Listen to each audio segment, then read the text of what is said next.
Tapi saya heran manusia. Inilah Allah manggil kita, Allah yang menawarkan, Allah yang mengundang, Allah jumbut, tapi kita tidak terima. Kalau manusia jumbut kita terima, Allah jumbut kita tidak terima. Seolah kita perlu sama manusia, bukan perlu sama Allah. Itulah sifatnya manusia sombong. Oleh karena itu Allah berfirman, innahu kana zaluman jahula. Karena manusia membawa amanat, sungguh manusia amat zalim, amat bodoh.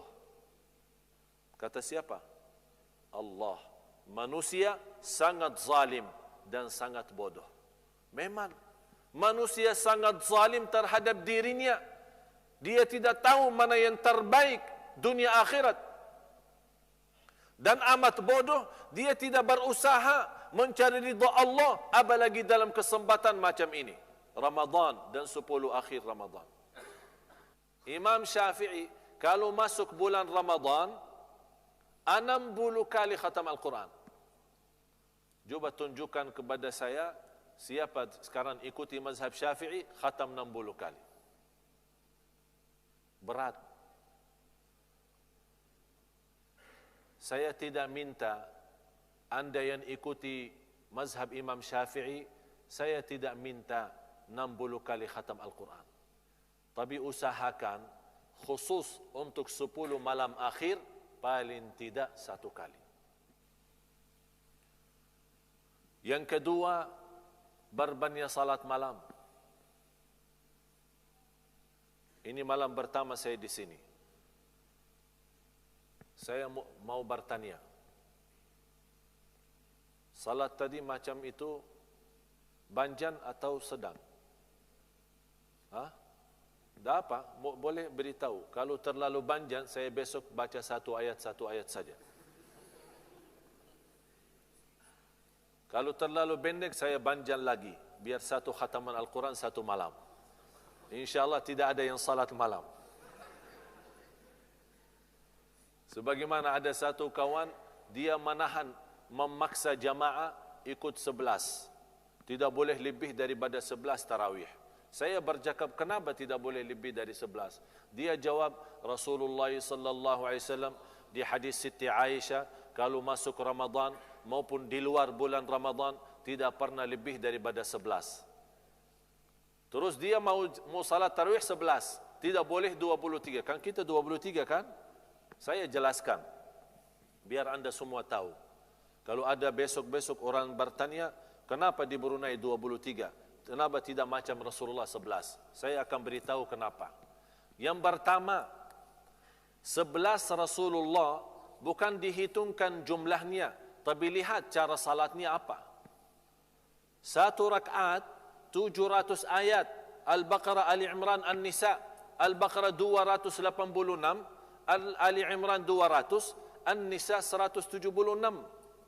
InsyaAllah kalau kita mau 11 sesuai Rasulullah, baca juga, jangan jumlah saja 11 tapi cara tidak sesuai. Kalau kita mau ikuti Rasulullah 100%, laksanakan 11 dengan bacaan banjan, InsyaAllah tidak ada makmum di belakang kita. Ya, siapa yang mampu?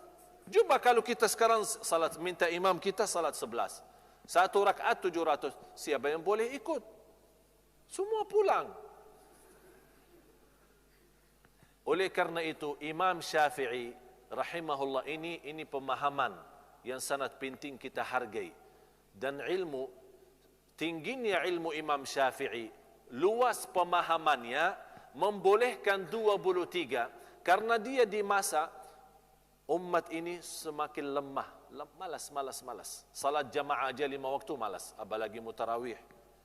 Akhirnya dikurangin jumlah bacaan, tapi dibanyakkan jumlah rakaat. Dan sebagian ulama sudah menjelaskan, berlaku ini memang sudah ada di zaman Rasulullah SAW. Sebagian sahabat, malah ada seorang datang kepada Rasulullah, ya Rasulullah, bagaimana salat malam? Kata Rasulullah, 2 rakaat sambil mendekati subuh. Kalau kamu takut masuknya subuh, tutup dengan witir. Artinya di sini tidak ada batas. Kalau Rasulullah memerintahkan, orang datang bertanya, bagaimana cara salat malam? Kalau Rasulullah memang tidak boleh lebih daripada 11, kan langsung, tidak boleh lebih daripada 11. Tapi Rasulullah memberitahu, 2 sampai subuh. Kalau kamu takut masuknya subuh, segera tutup dengan witir. Ini tanda apa? Jumlah salat malam bebas. Oleh karena itu jamaah sekalian, salat malam sangat berguna, bermanfaat. Kata Imam Al-Hasan Al-Basri rahimahullah, barang siapa yang ingin cahaya kalbu, cahaya muka, jaga salat malam. Menurut saya, tidak ada orang yang suka salat malam rutin, istiqamah, menghadapi kesusahan. Tidak ada. Kalau ada salat malam, ada susah, dia mutar sana, pusing. Datang susah, ini orang salat malam, dia tidak dapat kena. Diselamatkan oleh dari segala susah dan sulit. Ini kesempatan bagi hajat kita. Segala hajat kita boleh kita tumbahkan di hadapan Allah malam hari. Dan terpilih ibadah malam hari. Kenapa sangat mulia malam hari? Karena di saat itu nyaman tidur. Siapa di antara kita yang mau tinggalkan tidurnya, jauhkan dari istrinya, menikmati ikon yang sujuk, tapi kita ambil wudu dan salat malam. Luar biasa itu. Di situ Allah menghargai. Sampai Allah Subhanahu wa taala berkata kepada malaikat, begitu ada seorang hamba bangun salat malam, ya malaikati, lihat hambaku ini. Lagi apa? Yang ketiga adalah doa. Siti Aisyah radhiyallahu anha pernah bertanya kepada Rasulullah SAW, kalau sudah masuk 10 akhir, saya baca doa apa? Kata Rasulullah SAW, jagalah doa, Allahumma innaka afuun tuhibbul afwa fa'fu anni. Itu boleh jadi wirid. Faham wirid? Jadi di mana anda pergi, terus bawa. Allahumma innaka afuun tuhibbul afwa fa'fu anni. Allahumma innaka afuun tuhibbul afwa fa'fu anni. Ini khusus disunnahkan di 10 malam akhir. Saat buka puasa, jangan rugikan. Kata Rasulullah sallallahu alaihi wasallam, da'watul lis-shaimi 'inda fitrihi la turad. Ada satu doa bagi orang yang berpuasa, saat buka puasa dia berdoa, doanya 100% kabul. Tidak ditolak, kata Rasulullah, tidak akan ditolak. Jadi saat kita mau buka puasa, jangan sibuk-sibuk urus makanan sana sini. Jangan sibuk apa? Kurma di depan, air, angkat tangan doa. 5 menit sebelum azan. Begitu sudah azan, segera makan kurma dan minum air. Karena saatnya saat kita buka puasa, yang diperlukan isi kalbu. Perutnya nanti belakangan. Jadi bilang sama perut, tunggu dah, salat dulu ya. Biasakan diri, biasakan isi. Ini kesempatan musim belanja hidayah, musim belanja taqwa, musim belanja iman, musim belanja ampunan, belanja ridha Allah. Jamaah sekalian, jangan sampai di antara kita yang jadi rugi. Begitu datang lebaran malah dia menyesal.